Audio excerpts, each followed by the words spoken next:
After helping Fergus with Diesel, Thomas was doing his last job of the day. Thomas had to take a good strain of scrap to the ironworks. Thomas thought to himself, "Am I the only E2 here on Sodor? There has got to be another one of me, I'm sure." Soon, Thomas puffed towards the entrance of the scrapyard. There was no one at the signal box to open it, but the signalman came out, asked, "Why are you here?" "A goods train full of scrap." Soon the gates opened and Thomas puffed in the yards. The scrapyard was so dark, spooky, and smells. Soon Thomas puffed inside the smelting building. Lots of piles of scrap laying everywhere. But when Thomas puffed in, the door shuttered behind him. And then a light came up. In the light, there was a flatbed.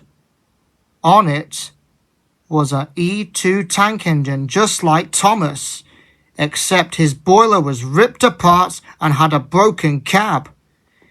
Thomas was horrified when he saw it. "Driver, let's get out of here!"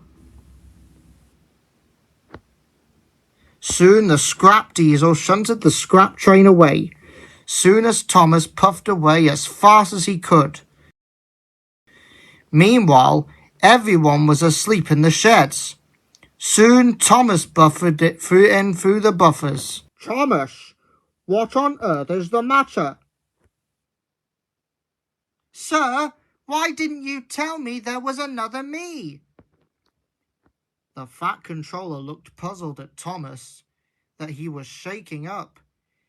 Then he sighed. "Well, he is your brother. He was one of the first engines to be made here on Sodor. His name was Timothy. He was a station pilot of Knapford.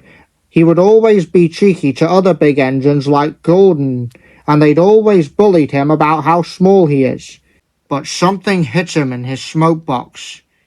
That night, a big engine was pulling the express to Vickerstown. When the engine left, it was his chance. While the engine passed Wellsworth, he bumped into him and charged him forward to a broken bridge and tumbled down to the bottom of the lake with him. Soon he was on a flatbed and I scolded him. He killed 100 passengers on that train, but he just laughed. Soon I had no choice but to scrap him and use all of his parts for you, Thomas." "But sir, how come I don't remember him then?" "Well, when you saw him, you were horrified and screamed. Then we'd erased some of the memories of him." "Sir, I'm so sorry. I shouldn't have asked." "It's all right, Thomas. Should have known. But we can always visit the scrapyard together to see him. But hopefully he learned his lesson." Soon everything has changed. Thomas now gives respect to everyone now, and even comes by with the Fat Controller to see him. And every night you can hear him on that same bridge, shrieking like a lost soul.